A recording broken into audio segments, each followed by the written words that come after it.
phong cực thà ta còn khmeng can được đông miết từng nguồn một lỗ bàn đại được chùm láiประกอบchỉ ở đây mình ăn hai ta còn khmeng miênสมรรถភាពក្នុងការរក្សាđông miếtបានដែរđượcជុំឡាយប្រកាសជាអត់ទេមែនអត់អញ្ចឹងសំណួរសួរទៀតថាតើយើងដែលជាមនុស្សចាស់នេះអាចយកមាសទៅទុកជាមួយនឹងកូនក្មេងបានដែរឬអត់ជុំឡាយប្រកាសជាអត់ទេមែនអត់យើងដែលជាមនុស្សចាស់យើងប្រកាសជាគិតថាក្មេងគ្មានសមត្ថភាពនៅក្នុងការថែរក្សាដុំមាសនោះទេប្រៀបមកដូចទៅវិញប្រសិនបើយើងមិនទាន់មានលុយម៉ឺនសែនដុល្លារនៅក្នុងដៃអញ្ចឹងបានន័យថាយើងគឺមិនទាន់មាននៅសក្តានុពលយើងខ្វះនៅសក្តានុពលយើងខ្វះនៅចំណេះដឹងអញ្ចឹងហើយទៅបានយើងមិនតាន់អាចគ្រប់គ្រងនឹងថែរក្សាលុយ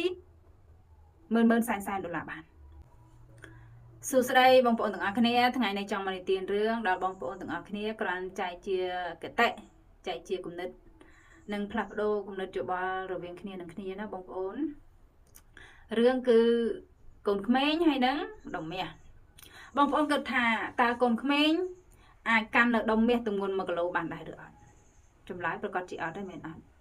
ហើយតើកូនក្មេងអាចមានសមត្ថភាពក្នុងការរក្សាដុំមាសបានដែរឬអត់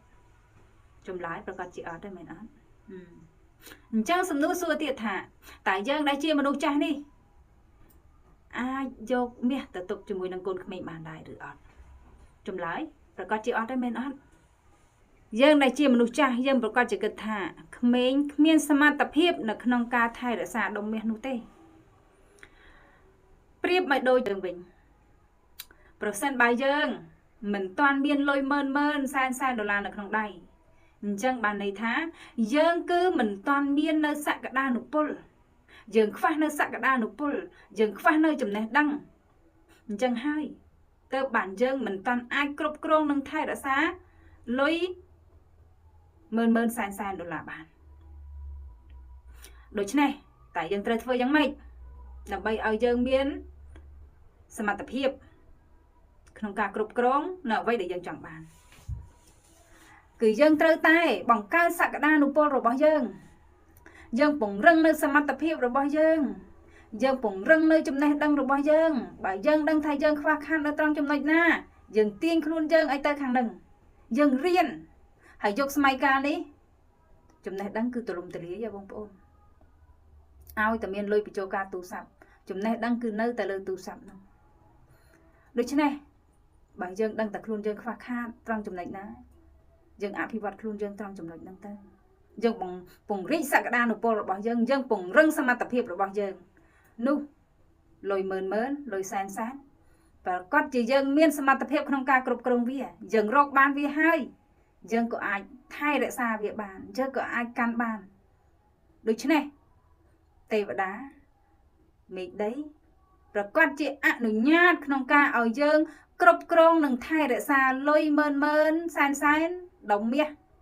ជាមិនខានដោយសារអី